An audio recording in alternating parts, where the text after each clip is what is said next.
છેલ્લા 15 વર્ષથી વિરાણી હાઈસ્કૂલ અને એઇડ્સ પ્રિવેન્શન ક્લબના સંયુક્ત ઉપક્રમે વિરાણી હાઈસ્કૂલના વિશાળ પટાંગણની અંદર એઇડ્સ દિવસની પૂર્વ પ્રભાતે એક વિશાળ માનવ રેડ રિબન બનાવવામાં આવતી હોય છે।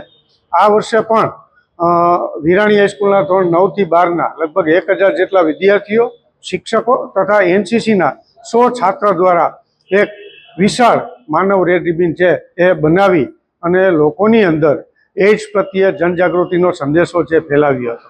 ખાસ કરી શિક્ષણ વિભાગ દ્વારા બાળકોને સિલેબસની અંદર જ એઇડ્સ રોગ વિશે જે માહિતી આપવામાં આવી છે, પણ એઇડ્સ નામનો આ અજગર છે, અજગરરૂપી રાક્ષસ છે, એ લોકોને ધીમે ધીમે છે એ ભરખી જાય છે, એની રોગ પ્રતિકારક શક્તિ છે એ ઘટાડી નાખે છે।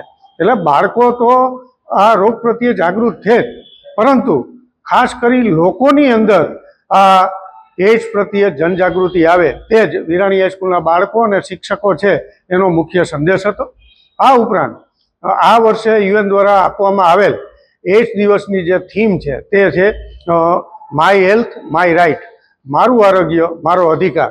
આ એઇડ્સ દિવસની આજના દિવસની થીમ છે અને વિરાણી હાઈસ્કૂલના બાળકો દ્વારા ખાસ કરી લોકોમાં આ રોગ પ્રત્યે જે જનજાગૃતિ વિકસે, લોકો જાગૃત થાય, આ રોગ થવાના કારણોને જાણે અને તેના પ્રત્યે પૂરી દરકાર રાખે, તે અંગે વિરાણી હાઈસ્કૂલના બાળકો અને શિક્ષકોનો સમાજના આજના દિવસે મુખ્ય સંદેશ। મારું નામ ગોસ્વામી હર્ષ મહિપાલગીરી છે।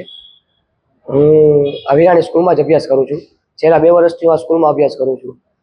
છેલ્લા 15 વર્ષથી અમારી વિરાણી સ્કૂલમાં આ એઇડ્સ દિવસની ઉજવણી કરવામાં આવે છે, જેમાં 9 થી 12 ધોરણના કુલ 1000 વિદ્યાર્થીઓ આ એઇડ્સમાં ભાગ લે છે। એમાં એનસીસીના કુલ 100 વિદ્યાર્થીઓ આવે છે।